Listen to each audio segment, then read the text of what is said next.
So for the full year, expected is about 130,000 US. 47% of that has come from my group coaching programs. 15% has been from my one-on-one coaching programs. Then YouTube AdSense, that made about 24% of my revenue for this year so far. And then the remaining 14% or so is like book royalties, some affiliate links to two products. Jed Herne is a fantasy author and YouTuber who will make $130,000 this year from his work. I asked Jed how he makes money as a full-time writer, which income streams bring in the most revenue, how he built up the courage to quit his tech job and pursue writing full-time, how to self-publish a book in 2024, which software tools he uses to manage his business, and whether AI tools are a threat to writers. Jed also shared his secret to making YouTube videos that get over 500,000 views. Jed, it's good to talk to you. Likewise, Pete. Thanks for having me on. Yeah, so I want to get started by just asking you, how did you make the leap into being a full-time fantasy author? For sure. So I've been writing ever since I was, I think, like 14 years old. And one of the things you definitely hear as a young writer is, oh, no one ever makes any money from writing, and you know, that's just a waste of time or whatever. It's something maybe you can do on the side, but it will never become your full-time thing. And so I really had internalized that when I was growing up. I went to university, I studied architecture. I thought I'd be working in architecture for the rest of my life and writing novels on the side. And a few years ago, I kind of, really got into interviewing other authors on a podcast I was running, and I was posting videos to YouTube at the time.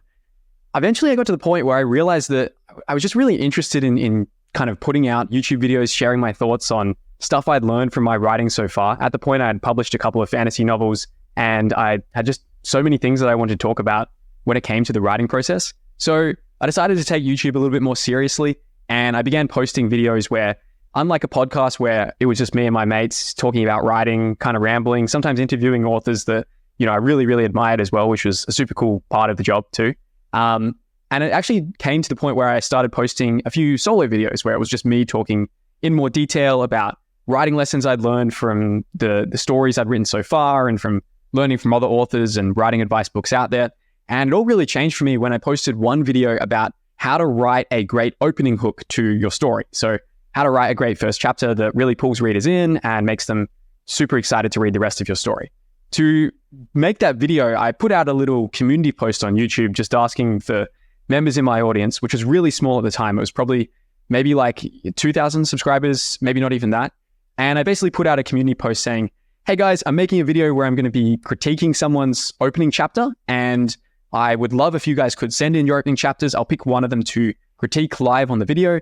And much to my surprise, I think I had like 14 or 18 people send in their opening chapters to me, which was a really big moment because it's such a act of bravery to just kind of put your writing out there knowing that someone's going to eviscerate it publicly and critique it in front of all of these other people.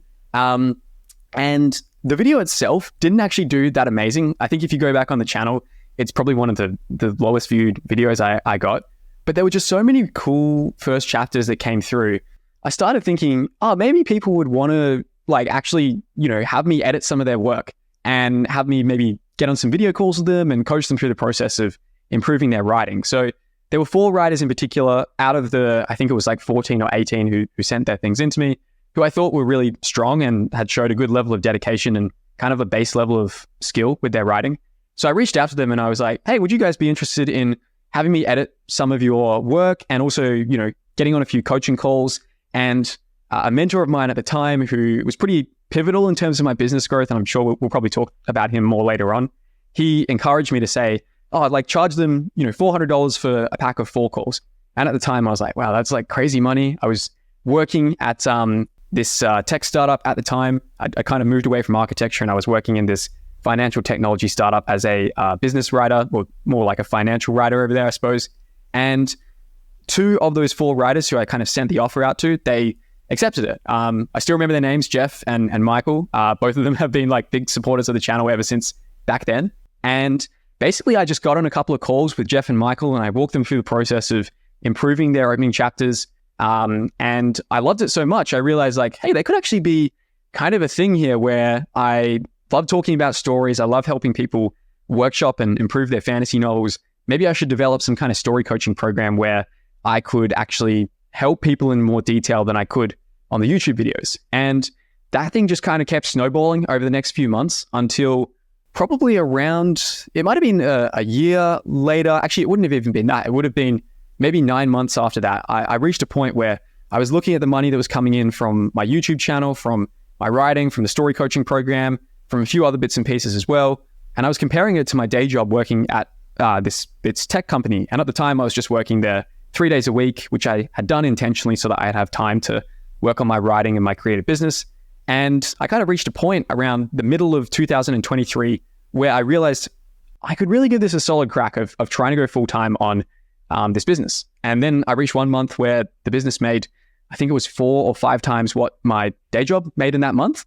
And I realized, okay, that's it. Like, I'm going to go all in. I am driving into work and I'm about to quit my day job and go full-time as a writer and a YouTuber. So YouTube, right? So you had this take up on YouTube. I checked your numbers for 2022. It seemed like you really took off. Was there something you hit? Because I think a bunch of people trying to build on YouTube. It's, I think, the most wanted job now among Gen Z. And then how do you take off on YouTube? How do you get an edge there? Yeah, so I had posted, so I think we were talking about like 20, in fact, I wrote down the exact month where everything's kind of started going off because I knew that we would probably be talking about that. So it was September of 2022 when things really started changing for me with YouTube. I think at the time I had around 800 subscribers and I'd maybe posted like 200 videos. And the first YouTube video I'd posted, I think is now like 6 years old. It was a video essay I made of subplots in Harry Potter and the Goblet of Fire. And I made that because I loved watching Lessons from the Screenplays, video essays, and a few other channels like that. And I thought, oh, this would be fun to make something. It's the first video on my channel. It ended up it's actually done kind of well in retrospect. I think it has 10,000 views. If you go back and listen to it, my voice is so high pitched and it's kind of a little bit painful for me to listen to, but it's cool to have that there as a record. And then the next 80 videos, I basically just set the camera up in my wardrobe and recorded for 2 or 3 minutes, just sharing some writing tip that I had been thinking about in my experience of writing for that week. And those videos got like, 10 views, 20 views, something, small like that. Then after about 80 videos of that, I started up a podcast with 3 other authors, Michael R. Fletcher, Dirk Ashton, and Rob J. Hayes, who are still friends of mine to this day. In fact, I was just messaging them in the group chat we still have a couple of hours ago today.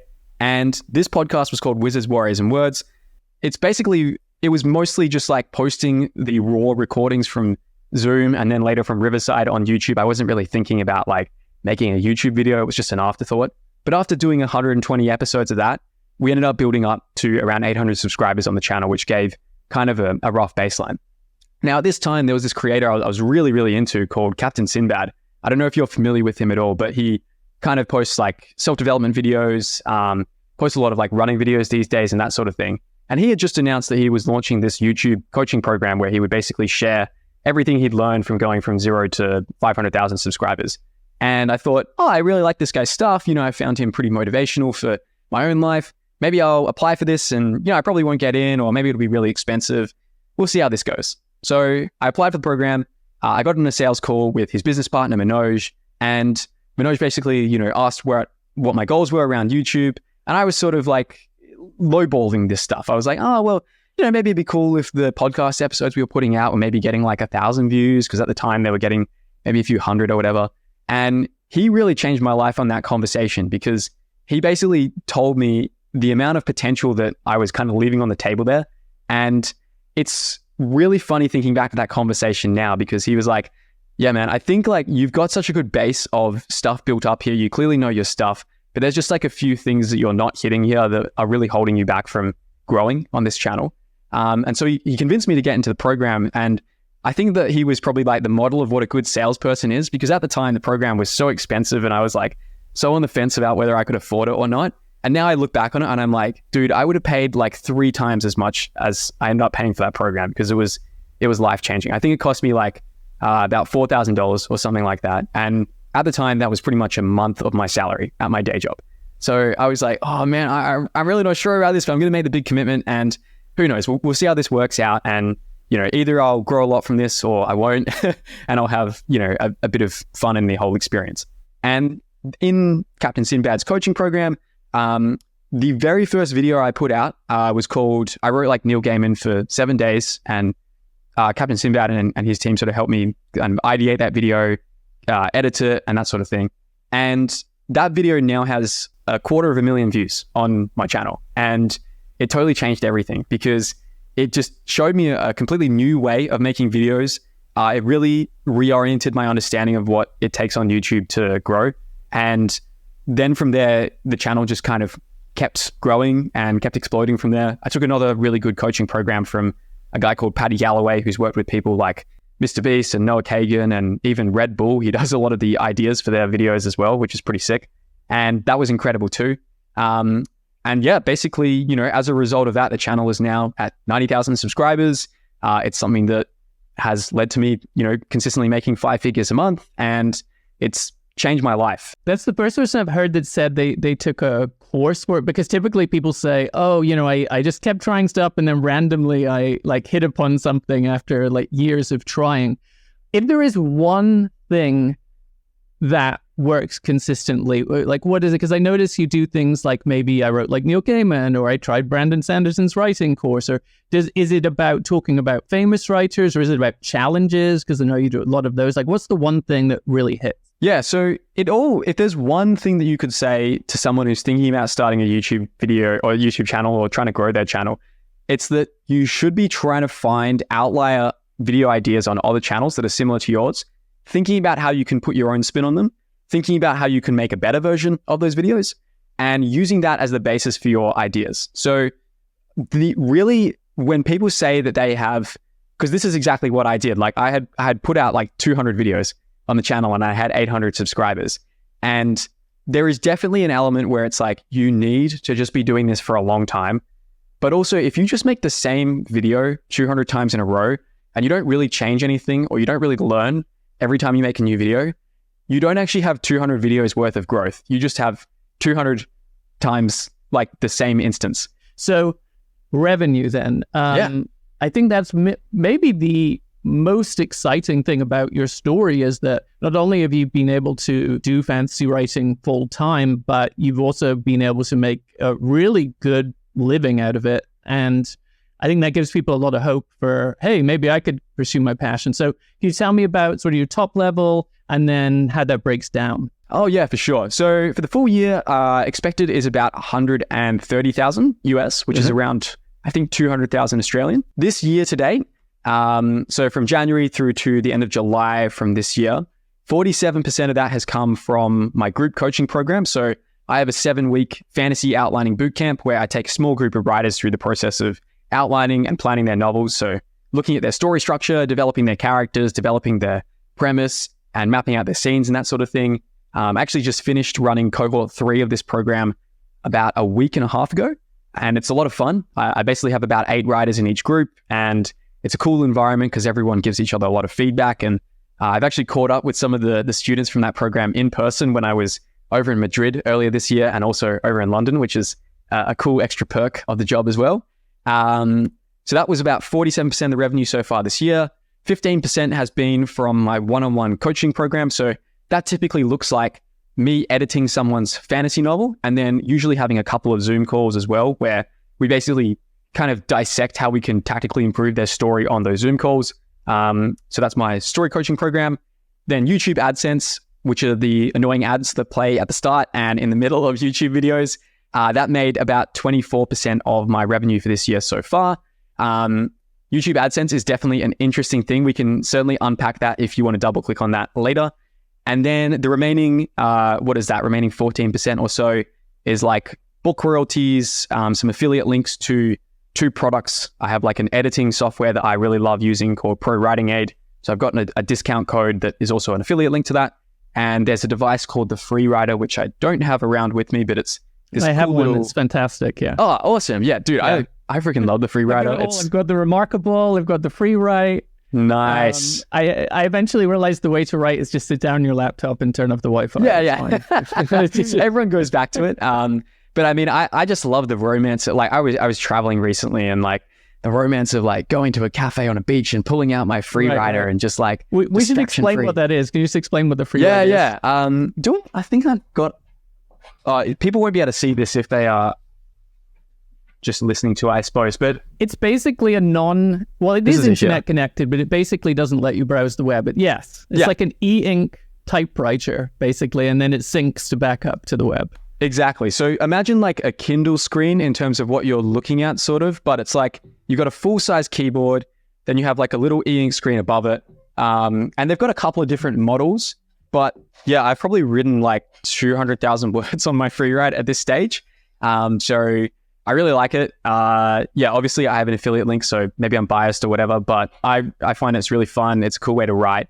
I don't just do one thing though. Like sometimes I'll write on my laptop. Sometimes I've been doing a lot of dictation recently, just like walking around and dictating the story. And I want to get better at that because when it works well, it is the most magical experience ever to just like go off for a walk. You come back an hour later and you've written like 2,000 words. Right. It's all about getting the words out there. And that's what Freewrite's about as well. It's like, don't edit yourself, just type. We can't even really see what you've written before it just like disappears off the top. And okay, so sticking to revenue for a second. So it sounds like most of it is sort of real-time cohort courses. And then are you using that knowledge to do on-demand or more scalable courses in the future? Yeah, that's what I'm working on at the moment is actually a course about writing first chapters in your fantasy novel. So working title is First Chapter Mastery. I recently ran a workshop where I had 46 fantasy writers send me their first chapters and I picked 3 of them to critique live on the call. And it was a paid workshop. It was a lot of fun to run. It's the most people I've ever had on a Zoom call. I was really nervous about like how it would go and, you know, whether I'd be able to maintain control of a room that big or whatever, but it ended up being a really cool experience. And basically from that course, I realized like, oh, damn, there's so much I can talk about when it comes to first chapters. So I'm making a course right now, which is going to contain sort of like cut up versions of that workshop where you will see the different chapter critiques I did.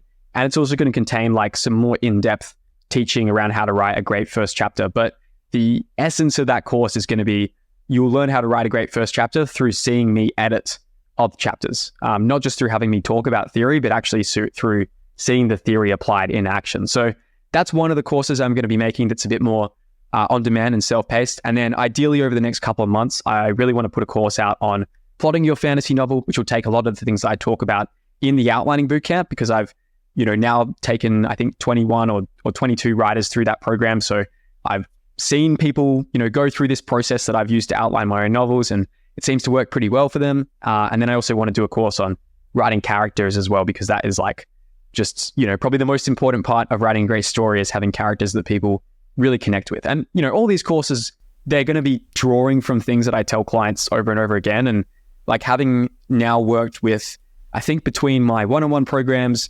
my group coaching programs, and that workshop I just mentioned, I've coached about 80 writers or so over the last year and a half. So there's just like a lot of the same things that I find myself saying again and again. And that's obviously awesome because like when a client asks you a question that they've been struggling with for 3 months and you've already answered that question for 2 other people, you can come in with like what feels like to them this incredible like improv answer. And they're like, how did he come up with something that's so cogent and so useful for me in that way? But you're like a comedian that's done this show 10 times before. And so you can just know that this joke will work this time. It's almost like you have to put the reps in making the videos and doing the one-on-one coaching before you can get to the scaled course. Because if you try and jump to the course, you're not going to hit on the issues that most people have. You're going to be guessing. So you mentioned AdSense. Real quick, how is AdSense for writing channels? Because I've spoken to finance YouTubers and that seems like the highest CPM area. And then other areas, you know, if you go off that topic, maybe less. So how is it for writers? Yeah, it's definitely finance, I think, is is kind of on steroids when it comes to their AdSense. For writing, it seems to be pretty good for me because a lot of the videos I make tend to be fairly long. Like I've got a couple of videos on my channel which are like, you know, 40 minutes long, 60 minutes long, really. So the longer your video is, the more opportunity YouTube has to serve ads to your audience. So it allows for them to make a lot more money from the videos, which then makes you more money as well. So just looking at my dashboard here on YouTube, it looks like my revenue for every 1,000 views is $8.23. Now, I think that's in Australian dollars. So if I do 8.23 AUD to USD, that's like about $5.35 in US dollars or something like that. So yeah, probably not like crazy compared to, I think I have heard from some finance or tech people that get like $30 RPM. Like 20 plus. Yeah, for sure. For sure. And then is there a big market for sponsorships? There is. I have not taken any sponsorships. And this is something that maybe could be interesting to unpack a little bit more. I reckon I probably would have had, I mean, I don't really, maybe this is a bit bad or a bit rude or arrogant or whatever, but I don't really respond to a lot of sponsorship offers just because a lot of them are for products that I don't really believe in, or I don't really think that they've done their research. It's just like very clearly some influencer marketing agency that's like, dear channel creator, we have great opportunity for you, make money. So yeah, there's definitely a lot of sponsors out there. I won't like name any names of people I've said no to because like I don't know if that's professional or whatever. But yeah, there's definitely like quite a few SaaS products for writers, I would say, that exist out there. There's like, you know, your standard ones like, you know, Skillshare or Squarespace or, you know, the ones that like you see everywhere. I'll never forget when I got a sponsorship offer from the classic cliche YouTube sponsor, which is Raid Shadow Legends. I'm not sure if you've ever been hit with one of their... Yeah. They're just like mobile game. Yeah, they're sort of a meme at this point for like, you know, whenever they sponsor someone or whatever. But I was traveling across America with some friends at the time, and I was like, guys, you're not going to believe it. Like this company offered me a sponsorship, and they're like, oh, are you going to sell out? Are you going to become? And then you have to pretend that you actually play it every day. Yeah, exactly. It's like, I just love this game. Yeah. And you're like, mate, you don't. And like, look, I respect the hustle. You know, I think with YouTube, you don't really make money off your AdSense. You make it off the business that you build around the back end, which in my case is, you know, editing people's books, my group coaching programs, my products and my books and everything. But for me, it's like, I guess the advice I got early on when I was going through Captain Sinbad's coaching program and from his business partner, Manoj, as well, who's been a real mentor to me over the last year and a half or so, was really just like, if you say yes to a sponsor today when you're at, I don't know, let's say 5,000 subscribers and they're going to pay you, I don't know, $200, $300 or something like that, is it really worth it? Because you're going to be subtracting a bit of money, or you're going to be subtracting a bit of audience goodwill, and it's not really like a huge life-changing amount anyway. And also like, it could really, I don't know, it can sometimes like corrupt the stuff that you want to be making videos about, because now all of a sudden you're thinking about like, how do I make videos that are sponsor friendly or whatever. And I've always admired people who just like, you know, like I don't swear in any of my videos or anything because like, I know young people watch them sometimes, but I've always admired YouTubers who are just like, say whatever the hell they want because they're like, I don't have any sponsors. I've got a great profitable business. I am unencumbered. I can talk about whatever I want. And there's just so much more like connection that I feel with someone like that. So my philosophy, which, you know, has probably left like a lot of money on the table, to be fair, has always been just build my own products and services. And like, if a sponsor is going to give me $1,000 to put an ad for their service or their product in my video, that probably means that like I could make $3,000 from selling my own thing, and I have full control over my own thing being good. Yeah, there's two things there. One is like it could steer you off your actual mega goal, which is to become a really good writer and to help other people become a great writer, where you're thinking, oh, but I also have to promote this writing tool and I have to figure out how do I get that in. But also your products are 100% margin, right? So you actually would make more if you sell one course or one cohort session. You know, you're actually going to make more money that way. So it's a lot more aligned, and it's going to convert better because it's literally what you do. You know, your entire channel is about, whereas something that is somewhat to do with writing, it maybe will convert somewhat well, and then you get a tiny fraction of that. So it definitely makes sense. And in general, media is moving away from, you know, advertising and towards selling a product, media essentially being marketing for something else. So I noticed you did Kickstarter. Yeah. And this is a thing that writers do. I noticed that Brandon Sanderson, he's a famous YouTube writer. The GOAT, yeah. And he's a fantasy author. He's done, you would know this better than me, 40 million on a Kickstarter plus, or he did 40 million on one? Yeah, 40 million, something like that. So tell me about Kickstarter and writers. Yeah, it's really interesting because for so long, publishing has been defined by these really strong gatekeepers, right? This sense that like, oh, there's, you know, this big New York publisher I need to get to approve of my book.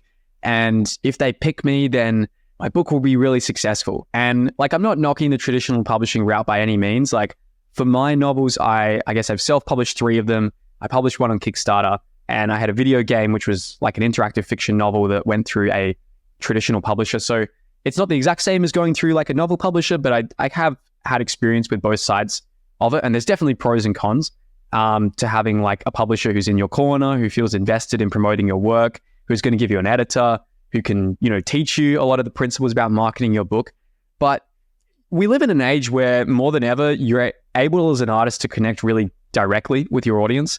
And if you have a bit of an audience and you put out something that is great and that they will like, then if you're self-publishing it on Kickstarter, for example, you're keeping, not 100% of the profits because Kickstarter will take their cut, your printer will take the cut. There's other people who are going to take a cut of it, but you're doing a lot better than if you traditionally publish a book, and a traditional publisher will usually give you about 12% royalties on. So if you sell a book for like $20 in a bookstore, the author's getting usually around like $2.50 of that.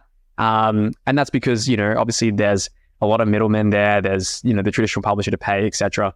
But if you're able to just like get the same number of people buying your book and you're just self-publishing it on your own, you're able to get much better margins. And also you have really cool creative freedom. Like with the Kickstarter that we did for Kingdom of Dragons, I was able to get like this cool gold foil on the cover here. This is actually a mock-up copy, so it's completely blank inside. I do promise the final copies will have words in them, but we're able to get like 8 artworks in here and just like do cool stuff that like you'd probably have to really bend a publisher's arm to convince them to do it. So what were the numbers on that Kickstarter? I think you raised $20,000 from 20,000 Australian. So I think it was probably around 13,000 US. So it's definitely like nothing compared to what Sanderson did or whatever, but it's still kind of exciting to think that like, that paid for my cover art, it paid for the interior art, it paid for us to print 500 books off, and they're getting printed at the moment over in China, and then they're going to get shipped to my sort of fulfillment company in America, and they'll send them out and everything. And also that's just the start of that book's life. Like that book is then eventually, once it's sent out to all my amazing Kickstarter backers, like then it's going to go up on Amazon, it's going to go up on audiobook platforms, and it's going to continue to sell from there. So let's talk about that in a second. So it's essentially like getting a publisher advance. In the olden days, you would get a publisher advance to write a book.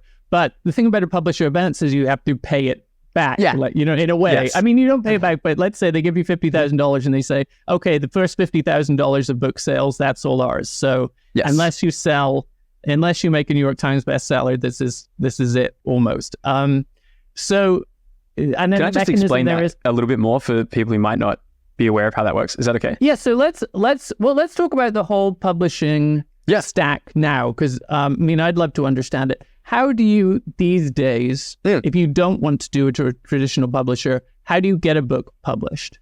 Yeah. So the simplest approach is you go through Amazon's KDP program, and you go through Ingram Spark. So Ingram Spark have printers all around the world. So does Amazon's self-publishing program. And basically how it works is like for example, if you take one of my self-published books, Across the Broken Stars, and you go into the Amazon store and you get your copy, Amazon will then like figure out which is the nearest, printer to wherever you are. So I'm in Australia here. Ingram Spark and Amazon have a printer over in Sydney. Amazon will basically like send the order through that printer. They'll print off one copy of your book. They'll ship it out to you. And sometimes they get it to you like ridiculously fast. I know when I self-published my first book, Fires of the Dead, I got it in like 6 days or something. And I was like, well, this is insane that like they've sent through a copy this quickly. But basically the way that works is like a print on demand model. So it's pretty easy. If you just search like Amazon KDP or Ingram Spark, like there's so much stuff on Google about how to go through it. And it's really straightforward to set up. Margins are pretty good, like a book like Across the Broken Stars, if someone buys that, I might be getting like 50% of whatever the cover price is or something like that if they're buying it through Amazon or something. The numbers do depend, obviously, depending on how long your book is, if it's hardback or paperback, and sometimes what store it's in, all these sort of things. Is there any upfront cost to that? No. Actually, I think with Ingram Spark nowadays, there may be like a setup cost whenever you upload a new book, but often you can cheekily Google to find a few discount codes that are floating around. So I don't think I've ever paid too much for publishing that. It's basically just like you upload your files, you put it on the store, and then anyone can kind of really get it. So obviously it's on you to drive promotion to that. And that is a whole other kettle of fish when it comes to the promotion side of things. I certainly don't feel like I'm an expert there myself, but that's basically the process for it. Right. But if you already have distribution, it's easy. Or there's a bunch of ways that people have mastered sort of showing up in the Amazon results. And there's a whole genre there's a whole industry to that. And optimizing for Amazon. So basically you're using this Ingram Spark to do the printed piece, and then Amazon's doing what, the Kindle and all that sort of stuff? Yeah, so Amazon does printing as well. I recommend doing like setting your book up on both of them, because Amazon store will usually pick like whatever the cheapest one is to surface, if that makes sense. So there's some scenarios where like you might buy the book on Amazon, but Ingram Spark are actually printing it and fulfilling it. It's just good to have both. It has more options. And Ingram Spark as well, if you're uploading your book on there, libraries can order your book. Traditional, bookstores can order your book as well. So like if you go into the City of Perth library where I live, you can get Fires of the Dead, which is, one of my books. And I was in the library a few weeks ago and I saw it on one of the shelves there, which was like... That's going to be pretty cool to go to the library and see your own book. Oh, 100%. Like I am the one who, just to clarify... Do you sit around reading it to see if anyone recognizes you from the back page?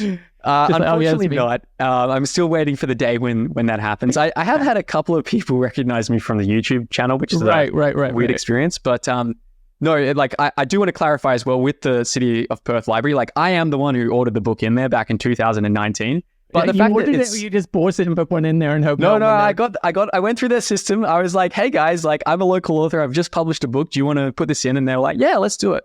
And the fact that it's still in there after 5 years is hopefully a good sign. Hopefully it means people have been borrowing it. It could also mean that they've just left it on a shelf and they haven't moved it for 5 years since it first came in. But I choose to believe the more optimistic interpretation of that story. Got it.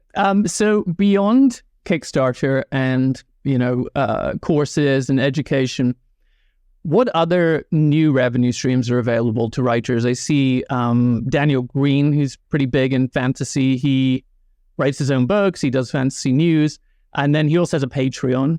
And then some people like Brandon Sanderson, who we've mentioned before, is a very famous YouTube fantasy author, or at least a lot of his reach is on YouTube. And he has a big community and he has events, I think. He has like a big... He has his own convention, Dragonsteel. Convention, kind of like a Comic-Con, but specifically for his books with cosplay and all that kind of stuff. So when you think about maybe the dream scenario of having all the different revenue streams, what is it? Is it merchandising? Is it you have an event? Is it like, do you have a theme park ride? Like, where does it go?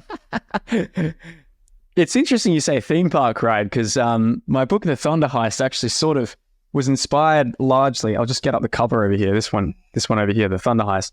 It was largely inspired by watching the Waterworld live action stunt show in Universal Studios in Osaka. Like a month or so ago. I'm obsessed with theme parks. So it's a Universal, right? Yeah, that's it. And it's the so movie sick. Kind of isn't great. Yeah. But the show at Universal is absolutely incredible. And then not to ruin it, but the ending is just like, what? Yeah. Like, I don't want to ruin it for anyone who can go watch it on YouTube, but the ending is just, you do not expect that to happen at all.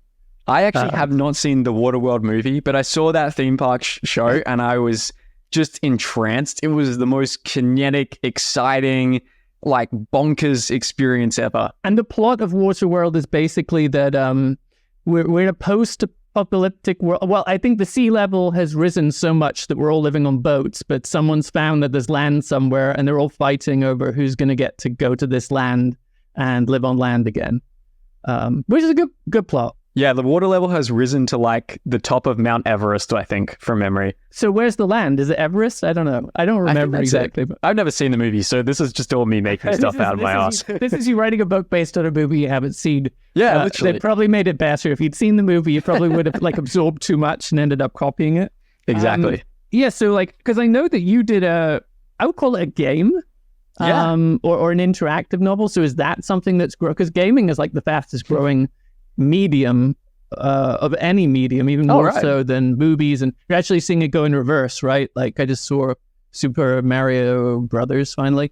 And it's all going backwards now. If you look at theme parks, it's like they're adding like Nintendo World at Universal in there. So the IP is going backwards now, and gaming is the biggest thing ever. And then, we spin off to other things like movies and other formats. So gaming, you did a game based on your book. Yeah, it was sort of its own thing. So basically the game is called Siege of Treboulain, and it's sort of like a choose-your-own-adventure story. Although I think for legal reasons, I can't call it a choose-your-own-adventure story because that's trademark, so ignore what I said. But basically, it's this interactive fantasy novel where you're the ruler of this medieval city that's under siege, and it's your job to defend it. And you basically have to mediate between all the fractious internal politics of the city and uncover these conspiracies and stop this army from besieging your city walls. And it had always been a dream of mine to write an interactive fiction novel. And in fact, years before I approached Choice of Games to write this thing, I had, really wanted to apply to work with them, but I didn't think I was ready yet. And I sort of forgot about them for a few years. And then something came up where I remembered them a few years later. I basically, sent in my query to them, and they have a pretty extensive application process, which is all listed on their website. Like if you just search like Choice of Games, how to write for Choice of Games or something, they show you what the whole process looks like. And it was basically 6 months from start to finish of like pitching them, sending through a bit of a resume about what I'd written so far, then sending through different outlines, different ideas, and start to finish, it probably was about almost maybe 2 years of development for this story. One of the most fun experiences I've ever had. And the game Siege of Treboulain did really well. I think it's sold about 15,000, maybe 16,000 copies over maybe a year and a half or something like that. And it's currently, last time I checked in the app, it's like the 7th or 8th highest rated game in their catalog, and they've published about 150 games. What platform is that on? It's on Steam. It's on Choice of Games' own app, which is like its own standalone thing. You can also download it as its own app specifically. Most people will play it like on their iPhones. It's basically just like a free app that you download, and you can play the first couple of chapters for free if you want to get a sense of what it's about. A game? Is it the same as like writing a novel where you would have your chapters down the left column and then you'd fill in, or you'd have an outline and then you'd write your chapters down the left side and then you'd fill in, or is it different? It's similar to a novel in the sense that when you're reading through it, it feels like you're reading a novel, but just like every few hundred words, there'll be some choice that you have to make, and that dictates the pathway you go off into.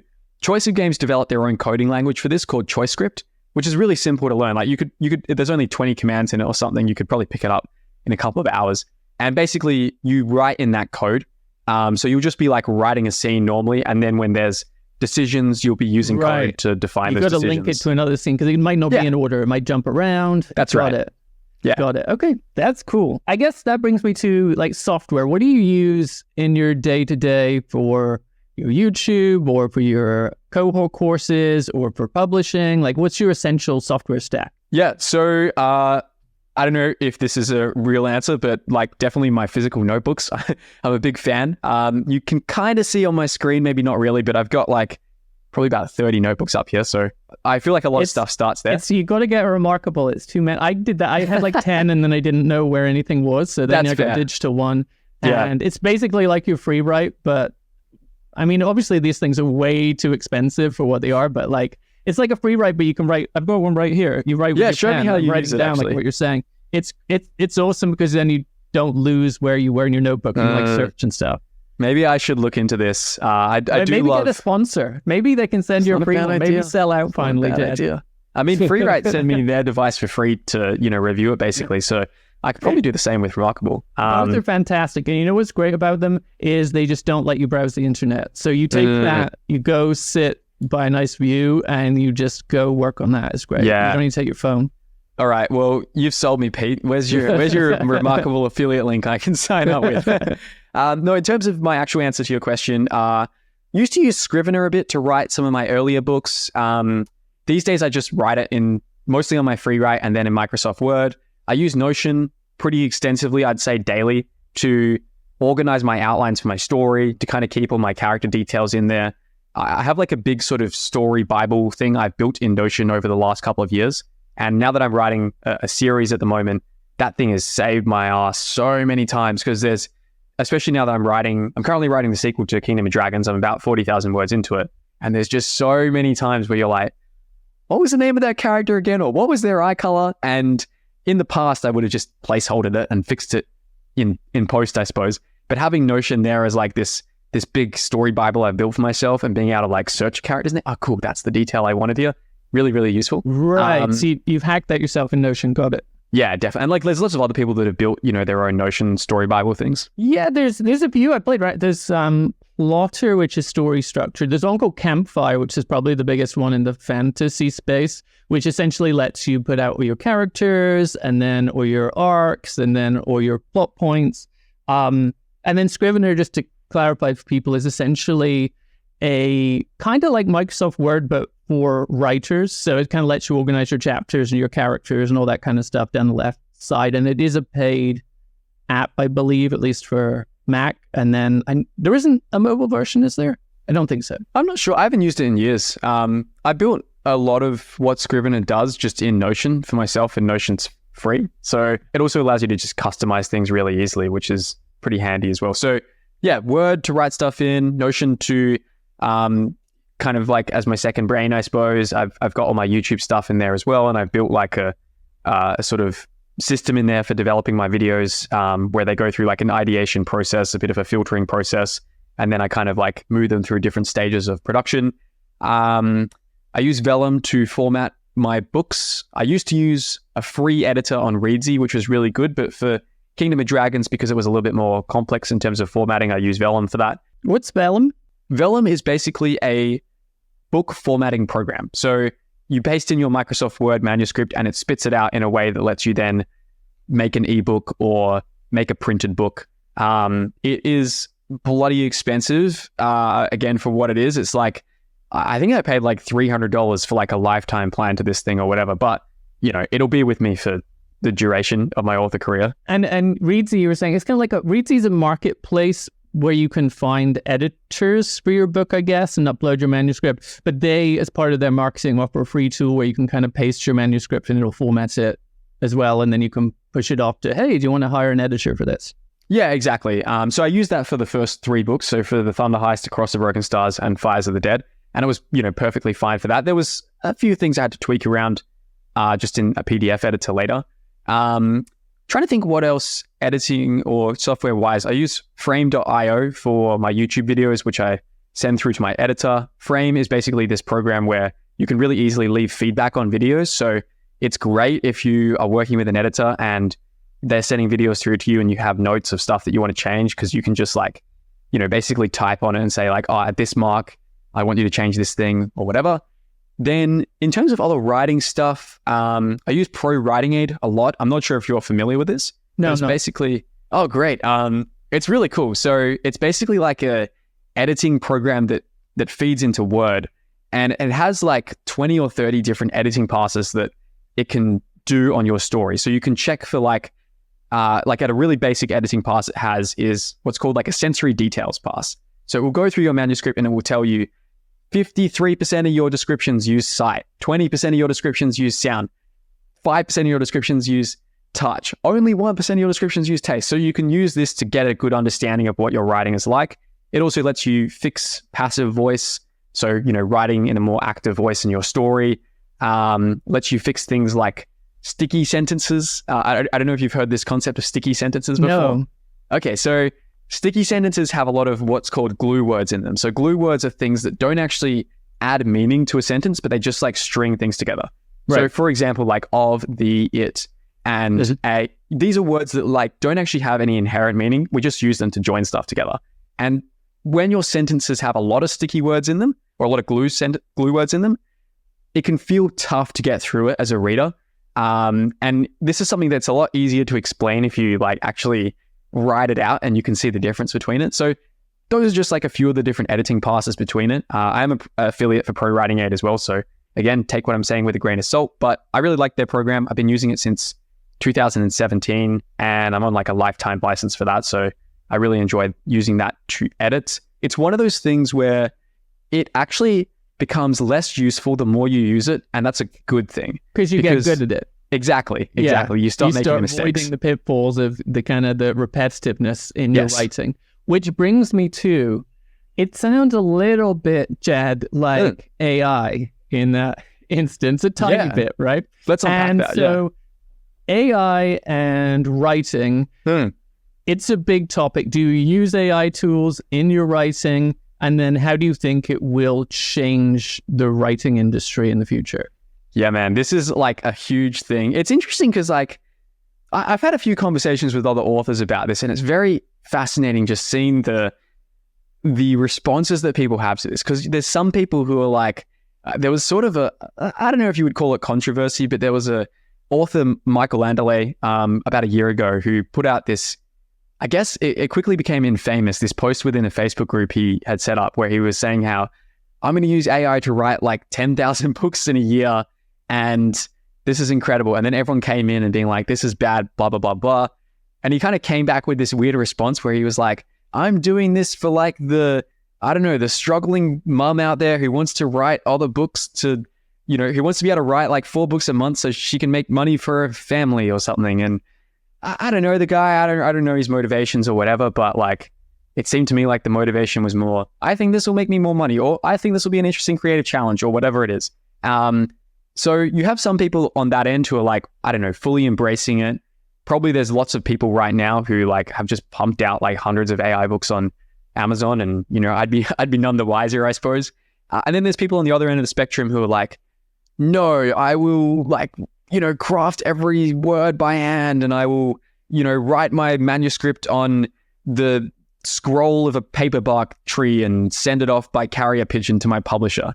Because there is a side of writing which is just kind of, how do I optimize for the most possible profit and the least possible work? And there's certainly a lot of YouTube channels and videos now that talk about, how to make X amount per month writing AI books. And the whole system is essentially, you have it churn out an AI book. Well, firstly, you do research on which search terms are going to perform best on Amazon. Then you churn out your AI book. Then you put a topic you put a title that is very searchable that people tend to search for. And then, it comes up and people buy it as an ebook. I got super into Greek gods the last couple of months. I've been like trying to get books about that. I mean, because it's basically the basis of all storytelling. But you go through and you go to the preview and it's like, wait, this is just like, it's not an illustrated thing. Yeah. It's AI generated text. You can kind of see but hey, they think, hey, if I can charge $5 and I can churn out hundreds of these and I can get them up to the top of the search results. And it does crowd out human-made art, right? Human-made books. And so I guess that's going to be a challenge somewhat if your business is, I need to show up on Amazon for my search terms like fantasy books. But if you have your organic distribution and people know you're a human, if your main marketing is your YouTube channel or an email newsletter, then I guess it kind of is less of a problem, maybe. Yeah, there's a lot to unpack there. And I think, first of all, like, people have always written books for different reasons. Like, there's been people who've written books where it's like, I'm just going to write this thing because it's an important creative expression of my own life, and I don't care if anyone else reads it. And then there've been people who are like, I want to churn out a bunch of pulp fiction to make tons of money.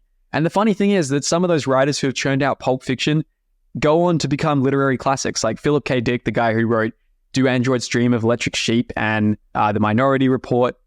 Do Androids Dream of Electric Sheep, for people who don't know, became Blade Runner, one of the greatest sci-fi films of all time.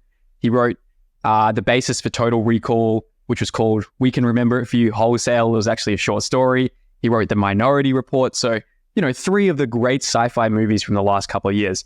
And he was very much like, in the early parts of his career, a pulp fiction writer, a guy who would just, be smashing out as many words as he could, because back then magazines paid pretty well and you could make a good living if you wrote fast and you wrote stuff that kind of thrilled people and everything. Yeah, we look back on his work now and we're like, Do Androids Dream of Electric Sheep is this visionary, portrayal of this future and everything like that. Same with, Arthur Conan Doyle as well. He wrote the Sherlock Holmes short stories. There was a lot of financial motivation behind that. He was actually a doctor full time, and he actually grew to resent the Sherlock Holmes stories because they were so popular, and he tried to kill off Sherlock a few times, but readers kept demanding for Sherlock to come back, so he just kind of kept writing because the money was too good. But, authors have always written stories for different reasons, and authors, to some extent have always had to change the technology they use for this stuff. Shakespeare was writing stuff to be performed by real people. Then a few hundred years later from that, you can get people to perform stuff, but you can record it with a video camera and lots of people can watch it. It doesn't just have to be people who are, in London, for example. So when it comes to like using AI in my process for me specifically, I don't like the idea of using it to like actually write the story for me, because if I'm just using it to write the story for me, it's kind of like, I don't know, what's the point of this, man? Like, I've got my life set up in the way where I kind of almost see some analogies to like during the Renaissance era, right? Like you would have these artists like DaVinci and Michelangelo, and they were able to create without restriction in many ways because they had patrons, right? Like the wealthy Medici family, and they sort of funded them to obviously do some jobs that probably Da Vinci didn't enjoy or Michelangelo didn't enjoy, but the funding allowed them to basically live this creative life. And I think I'm kind of living in a way where I'm trying to be my own patron, where what I do through the YouTube channel and through editing other people's books, I love all that stuff. And it also gives me a lot of security to pursue whatever writing I want to do. Like the royalties I make from my books is not like the majority of my income. It's a decent portion. It's not anything crazy. I certainly couldn't live off it if that was the only thing I was doing. But the fact that I have all these other things out there, it allows me to basically like kind of just write whatever I want. And I imagine that, you know, in the coming decades, the writing will probably eventually, because that's ultimately the most scalable thing in the sense of its entertainment, that will probably be something that eventually takes off, and maybe that's what I'm just doing full time or whatever. But I love the kind of balance I have right now. And for me, it's like, okay, well, if you're doing the writing from this place of, you don't really need to make money from it, you know, it is this enjoyable creative expression. To me, like using AI to write your story, it just feels like, I don't know, it's taking something out of the process for me personally. And like everyone has to find their own relationship with it. Where I do use AI in my process, occasionally things like naming characters. So in the sequel to Kingdom of Dragons, I'm writing a society that is very influenced by sort of 17th century Burmese society. My grandpa is actually from Burma, which is now Myanmar. It's a very fascinating place to me, and it's a place I feel a kind of connection to, even though I've never been there. And who knows if I'll be able to travel there at some point in my lifetime or not. But that is an instance where, you know, I could have gone off and read a bunch of Wikipedia articles about this place, or I could ask ChatGPT. It's like having a writing room with just you, and it's a brainstorming tool. And it's kind of like how Google changed screenwriting because people could research other places and ideas they didn't know about from their immediate experience before. You had to kind of write from your immediate experience, and you could instantly look things up. And I think on the distribution side, I guess it's something we'll tackle as it happens. I do think we'll probably end up with somewhat of a two-tier internet where, you know, there's sort of the premium human-made stuff that you might have to pay for, or streaming services where it's a high-quality product you have to pay for. And then there's a lot of automated stuff if you want to just watch YouTube videos that are completely made by AI and they're just informational. I'm sure that's fine. And it almost feels like on YouTube, though, that informational layer will go away and it'll be all about being human, because a lot of it could be automated, but I guess we'll see. You spoke about the future. You want to just make all your money from writing, potentially. So what does that look like? What's the dream? Is it you sell a Netflix show? Is it's made into a movie? Like, where are the royalties? Where is the money that kind of fuels a full-time career there? Or is it just book sales? Yeah, it's interesting. I don't really even think that far ahead. Like, I guess there's always fantasies about like, oh, it'd be cool to, you know, have a movie made about this book, or as I'm writing the book, I may be thinking about a particular actor who I think would just be perfect for this character. But, you know, ultimately movie deals and that kind of thing, it's just such a 1 in a million shot. Like, even, you know, I was interviewing an author recently, and, you know, he sold like 5-10 million copies of his fantasy book, and there was like a film deal that was in development that he was writing the screenplay on and everything. And, you know, it hasn't really gone through yet, and hopefully it does. I really hope it does, because mostly they get bought. People buy the rights so that no one else gets the rights, and then they just sit on them and don't do anything. Yeah, so I think I've always, obviously, you know, I guess you dream about that stuff, but for me, I don't really think about it that much because it's out of my control to a large extent. Like, what's in my control is, did I, you know, show up today and did I do the writing? Did I put out a video that shared something useful? Did I give some good feedback to a client? And for me, like, I'm pretty happy doing that. And I think that this sort of hybrid lifestyle I've developed, where I remember years ago when I was a kid thinking, oh, it'd be fun to be like this is a pretentious term, probably gives you an idea of how I was as a kid or whatever. I was like, oh, it'd be fun to be like a, you know, multi-hyphenate creator, like someone who is doing a lot of different things. They all kind of converge, but there's enough variety and spontaneity between them.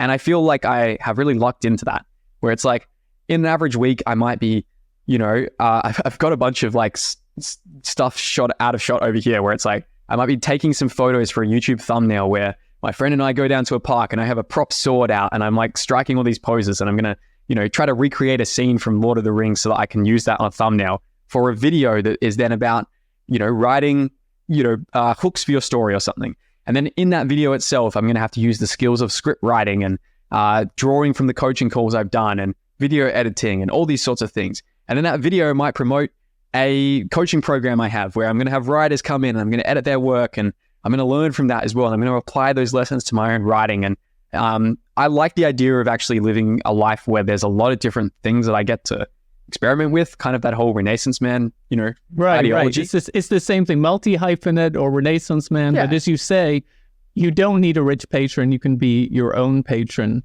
these days. Absolutely. So what are you excited about going forward the next year or so? For the next year, I think I'm really excited about writing the sequel to Kingdom of Dragons. So, you know, at this point in my writing career, I've written a lot of standalone books and I've written a lot of book ones.